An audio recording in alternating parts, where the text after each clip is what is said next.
আসসালামু আলাইকুম প্রিয় তৃতীয় শ্রেণীর শিক্ষার্থী। তোমাদের দেখো প্রাথমিক গণিত বইয়ের 100 পৃষ্ঠায় ভগ্নাংশের যোগ। এখানে প্রশ্নের বা ডাকের অঙ্ক আছে। দেখো এখানে কি আছে, রিয়া একটি পাউরুটির 5-এর 3 অংশ পেল। তার ভাই রাফি পাউরুটির 5-এর 1 অংশ পেল।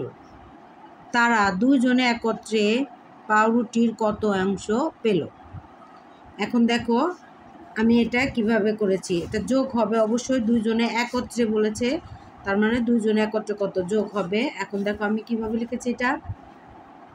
রিয়া একটি পাউরুটির পেল 5-এর 3 অংশ।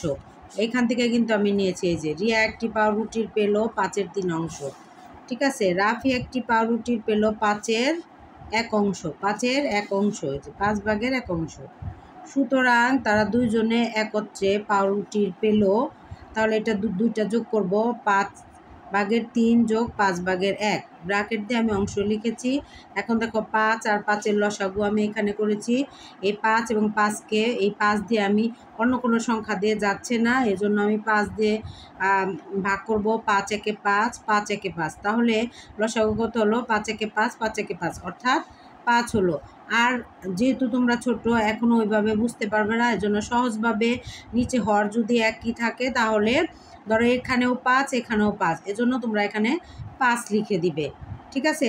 তারপরে এখন এই 5কে এই 5 দিয়ে ভাগ করবে। ভাগ করলে কত হয় দেখো, 5 একে 5, কত হলো ভাগফল? 1 হলো। এই 1কে 3 দিয়ে গুণ করবে, তাহলে 3 একে 3 যোগ যোগ। এখন দেখো এই 5কে আবার 5 দিয়ে ভাগ করলে 5 একে 5, কত হলো? 1। 1কে আবার 1 দিয়ে গুণ করলে 1 একে 1।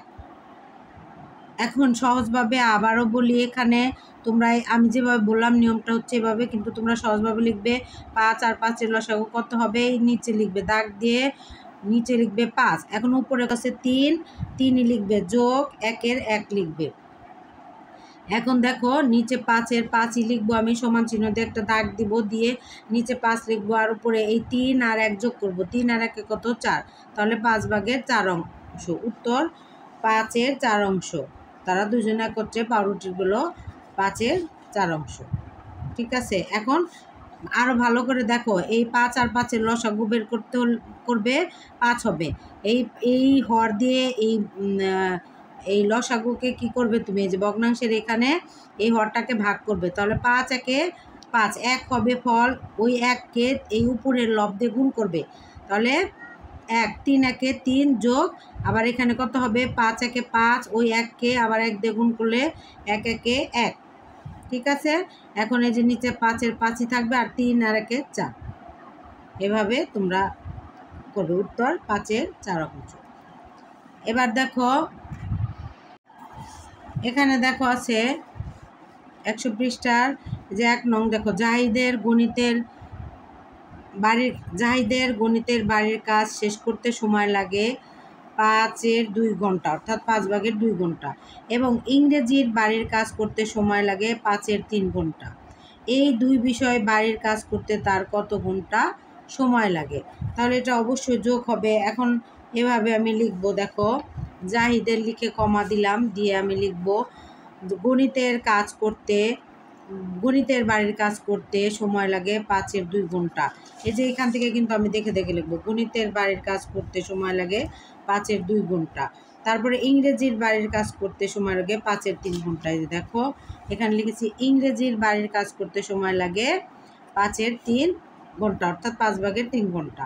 সুতরাং এই দুই বিষয়ে তার বাড়ির কাজ করতে সময় লাগে। এখন দেখো এখানে কিন্তু আছে, সুতরাং এই দুই বিষয়ে বাড়ির কাজ করতে তার সময় লাগে, কি হবে? এই দুইটা যোগ করব আমি, 5-এর 2 যোগ 5-এর 3 সমান চিহ্ন দিয়ে 5 আর 5-এর লসাগু কত হবে? 5ই হবে, অর্থাৎ নিচে হর একই আছে, তোমরা এই 5টা লিখে দিবে। এখন এই 5কে 5 দিয়ে ভাগ করলে কত? 5 একে 5, 1 হবে। 1কে আবার উপরে এই 2 দিয়ে গুণ করবে, লব দিয়ে গুণ করবে, তাহলে 2 একে 2 যোগ। এখন দেখো এই 5কে 5 দিয়ে ভাগ করলে 1, 5 একে 5, 1 হলো। 1কে 3 দিয়ে গুণ করলে 3 হবে, সমান। এখন দেখো নিচে 5-এর 5ই থাকবে, আর উপরে 3 আর 2 5। এখন এই 5 আর 5 একই সংখ্যা, 5কে 5 দিয়ে ভাগ করলে কত? 1 হবে, তাহলে সমান 1 ঘন্টা। এখন সহজভাবে বলতেছি যে 5 আর 5-এর লসাগু 5-ই হবে। যদি তোমরা হর একই দেখো তাহলে যে সংখ্যাটা থাকবে ওই সংখ্যাটা শুধু তোমরা লিখবে, লিখে উপরে যে সংখ্যাগুলো থাকবে ওগুলো যোগ করবে। যেমন 2 আছে 2 লিখলে যোগ, 3 আছে 3 লিখছো, লিখে এখন নিচে যে দাগ দিয়ে আবার সমান দিয়ে দাগ দিয়ে নিচে যে 5 আছে 5-ই দিবে, আর উপরে 3 আর 2 যোগ করছো, এখানে যে সংখ্যাগুলো থাকবে এগুলো যোগ করবে, যোগ করে বসাবে। তাহলে এখানে নিচেও 5 উপরেও 5, অর্থাৎ হরও 5 লবও 5। তাহলে হর আর লব যদি একই হয় তাহলে কত হবে? 1 হবে।